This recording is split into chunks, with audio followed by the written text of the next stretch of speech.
존경하고 사랑하는 우리 구독자 여러분 반갑습니다. 여러분의 천만 라디오 천회장입니다. 저도 마지막 방송하고 이제 꿈나라로 가도록 하겠습니다. 오랜만에 맥주 한 캔 마시고 갈증을 해소하면서 여러분들께 떠들고 있는 겁니다.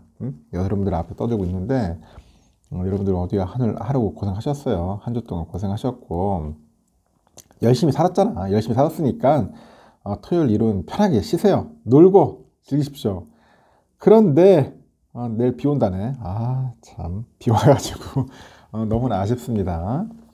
하여튼 오늘 밤 뜨거운 불타는 금요일 맞이하시기 바래요. 재미있게 즐겁게 사세요. 이 투자도 즐거워야 돼. 이 즐겁지가 않고 이게 짜증나고 괴롭고 하면은 이거 어떻게 투자합니까? 이거 나 같은 때 치지. 뭘 이거 투자한다고 난리칩니까? 주식 투자하면서. 차라리 예금 적금 넣어놓고 편안하게 살면 되는데 그래도 주식 투자하는 이유가 뭐겠습니까? 더 큰 수익을 위해서, 더 나은 미래를 위해서 하는 거 아니겠어요? 꿈을 갖고 방향을 잘 잡고 가십시오. 속도가 중요한 게 아니야, 여러분. 방향이 중요한 거야. 정확한 방향을 잡고 가셔야 합니다. 항상 보면 남의 떡이 커 보이더라고. 커 보이니까 맨날 그쪽으로 끼웃거리고 이리 갔다 저리 갔다 뭐 둘리도 아니고 왔다 갔다 그러면 안 돼, 여러분. 내가 가던 길은 가는 거야. 좀 외로워. 쓸쓸하고 고독하고. 원래 인생 삶 자체가 쓸쓸하고 고독고 외롭습니다. 그걸 극복해야지. 언제까지 우리가 맨날 뭐 좋은 일만 있고 뭐 기쁜 일만 있겠어요? 절대 그렇지 않다니까. 요즘 보세요. 지금 난리잖아. 또 CFD 때문에 이게 난리고 이 파생 상품이나 이상한 데 투자하면 안 된다니까. 그냥 1등 종목 하세요. 어떤 사람은 까더라고. 뭐 삼성전자를 까는 사람도 있어. 지금 뭐 주가가 좀 지지부진하고 한다 그러는데 이게 뭐 계속 뭐 지지부진하게 되는데 3년 정도 됐으니까 이제는 더 이상 바닥 갈 것도 없어요.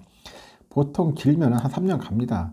아무리 좋은 종목도 좋은 기업도 한번 조정받고 하면 3년 가는데 또 바닥 치고 올라가요. 올라가면은 그때 가서 여러분들 힘든 분들은 그때 가서 본전 되면은 그때 팔고 나가고 탈출해도 늦진 않을 것 같습니다. 한번 버텨봅시다. 그리고 저렴할 때 열심히 모아가지고 평단가 낮추고 수량 많이 모으세요. 오늘 보니까 코스피 지수가 한 2510선에서 안팎에서 등락을 하다가 오후 들어서 상승분을 소폭 반납을 했어요. 반납을 했고 2500선에서 마감을 했더라고요. 코스닥도 보니까 하락 전환한 뒤에 낙폭을 키웠어요. 그러다 보니까 0.87% 정도 하락으로 마감을 했습니다. 코스피는 전날보다 5.72포인트 정도 올라서 2501.53, 2501.53에 거래를 마쳤습니다. 이날 보니까 2511.79에 상승 출발해가지고 장중에 뭐 2499.12까지 내려갔다가 이내 회복해서 2510선에서 등락을 반복을 하더라고요. 오후 들어가지고 상승분을 소폭 반납을 합니다. 그래서 2500선을 겨우 사수했다. 겨우 사수했다. 그래도 여러분 2500 시킨 것만 어디야? 코스피에서 개인들하고 외국인들이 사자에 나섰는데 사자야, 팔자가 아니야. 사자에 나섰는데 이날 하루 개인들 보니까 1374억, 외국인들이 2978억 정도 순매수했어요. 기관 애들이 3558억 정도 이제 매물로 출회를 한 거죠. 개인들이 가장 많이 사들인 종목이 포스코홀딩스더라고. 그러니까 요즘 포스코 많이 사더라고요. 그렇게 천덕꾸러기였는데 요즘 포스코홀딩스 날아다니고 있어요. 1133억 사들였습니다. 다음으로 삼성 SDI 900억 정도, 그리고 하나솔루션 824억 정도 이제 순매수를 한 거죠. 코스피 시가총액 상위 종목 보니까 혼조세입니다. 4종목이 오르고 6개 종목이 하락을 했는데 대장주 우리 삼성전자 한 1.39% 올라서 65,500원에 거래 마쳤고 하이닉스도 그렇고 삼성바이오로직스도 이제 소폭 올랐어요. 코스닥은 전거래일 대비 7.38포인트 하락을 해가지고 842.83 기록했네요. 코스닥 보니까 개인들이 막 홀로 3,981억 순매수했습니다. 코스닥에서 외인과 기관은 팔았는데 오늘 외인들이 많이 팔았어요. 외인들이 3,649억을 순매도했다는 거죠. 코스닥 시장에서는 개인 투자들은 이날도 에코프로를 적극적으로 담았고 하루에만 1209 792억을 순매수했습니다. 다음으로 에코프로 OPM을 한 792억 정도 사들였고, 다우데이터 216억 정도 개인 순매수 상위 종목이 올랐죠. 코스닥 시총 상위 종목도 혼조세인데 에코프로가 3% 가까이 올랐는데 LNF가 한 4% 이상 밀렸습니다. 그리고 HLB 그리고 JYP 상승을 했습니다. 코스피 거래대금은 13조 6,353억, 코스닥은 11조 9,170억 정도 전날보다 증가한 것으로 나타났습니다.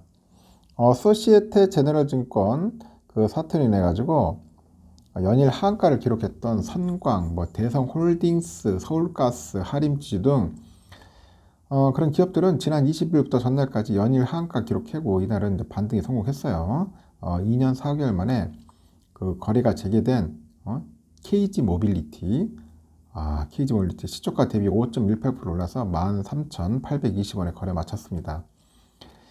장 초반에 상한가에 근접하기도 했는데 점차 상승폭을 줄였더라고요. 이날 KG 모빌리티는 시초가는 거래 재개 전에 주가가 8,760원의 최고 호가인 13,130원에 형성이 됐죠. 간밤에 미국 빅테크 실적 훈풍에 힘입어가지고 이제 국내 증시가 오전에는 상승을 했는데 오후 들어서 상승분을 반납을 한 겁니다. 2차전지하고 자동차 업종이 전반적으로 하락을 하다 보니까 지수의 하방 압력을 높였다고 그렇게 분석들을 하고 있어요. 간밤에 뉴욕 증시에서 주요 3대 지수는 일찍 상승을 했죠. S&P, 나스닥 다 올랐습니다. 보니까 나스닥도 2월 2일 이후로 최대폭으로 상승을 했네요.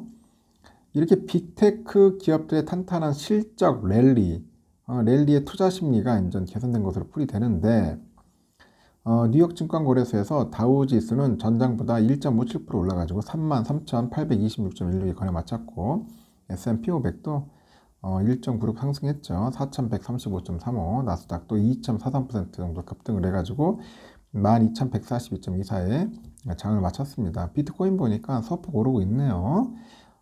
지금 보니까 오후에 비트코인이 한 2.5% 정도 오른 것 같습니다. 한 29,448달러 정도 가리키고 있고 이더리움도 한 2% 상승해서 1914달러 정도 거래되고 있는 것 같습니다. 참고하시면 될 것 같습니다. 미국 증시는 여러분들 아시다시피 이제 메타 플랫폼, 이 메타 알죠? 페이스북 이 플랫폼을 비롯해 가지고 기술 기업들의 이제 호실적으로 큰 폭으로 올랐습니다. 하지만 랠리가 이제 지속될 수 있을지에 대해서는 여전히 의심스러운 눈길을 보내고 있어요. 의심스러워?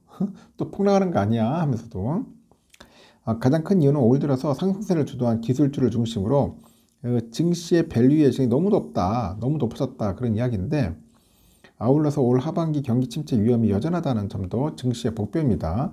매번 경기 침체래 보면은 여전하대요. 보면은 도대체 누가 만든 말인지 모르겠는데 그렇게 맨날 경기 침체라면서 경기 침체도 안 와? 안 옵니다. 기술적으로 올 들어서 증시 랠리가 대형 기술주를 중심으로 소수 종목에 집중이 됐어요. 그 상승세가 시장 전반으로 퍼지지 못하고 있다는 점이고 이 오르는 종목만 가늘게 오르고 나머지 시장은 여전히 냉랭합니다.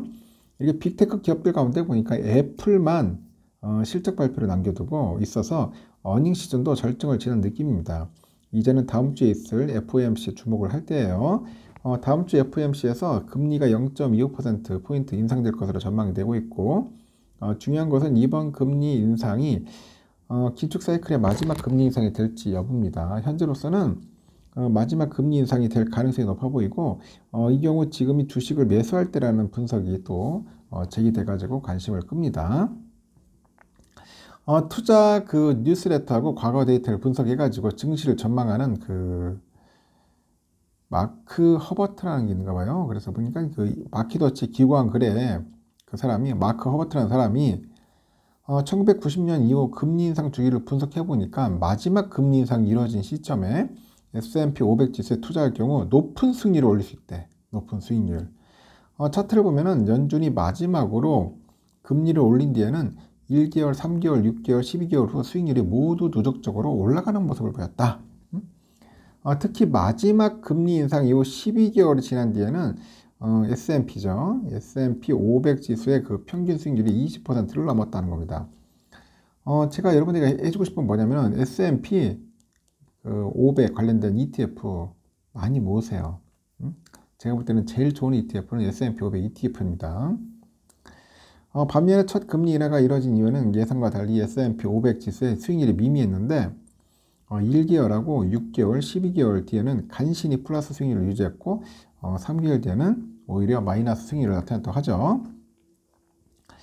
이렇게 마지막 금리 인상과 첫 금리 인하 이후 수익률에 미처럼 큰 차이 나타난 이유는 1990년 이후 마지막 금리 인상과 첫 금리 인하 사이에 상당한 시차가 있었기 때문이라고 합니다. 이 시차는 평균적으로 거의 9개월에 달한다고 하죠. 이 기간 동안에 투자자들은 연준이 금리 인상 사이클에서 방향을 전환했는지 아니면 단순히 금리 인상을 잠시 멈췄을 뿐인지 알 수 있는 방법이 없어요. 흥미로운 거는 증시 상승이 대부분이 이 기간에 이루어졌다는 겁니다. 예를 들어서 글로벌 금융위기 이전에 연준의 마지막 금리 인상은 2006년 6월 29일에 있었고 그 이후에 첫 번째 금리 인하는 2007년 9월 18일에 이루어졌어요. 이 금리 인하는 마지막 금리 인상 이후 14개월 뒤 강세장이 최고점을 찍기 22일 전에 이루어졌다고 하죠. 마지막 금리 인상 이후부터 첫 금리 인하까지 14개월간 S&P 500 지수는 좋은 성과를 보였는데 첫 번째 금리 인하 이후에는 이미 많이 오른 증시가 고점을 찍어가지고 부진한 승리를 보였다고 합니다. 다음 달 2, 3일에 있을 FOMC가 이번 긴축 사이클에 마지막 금리 인상이 될지 현재로서는 알 수가 없어요. 알 수가 없어. 또 오를지 내릴지. 결국은 향후 나올 인플레이션이 추가적인 금리 인상 여부를 결정할 것 같습니다. 다만 경제지표 흐름을 보니까 대부분의 월가 전문가들은 5월 아니면 6월 마지막 금리 인상일 것으로 예상을 하고 있습니다.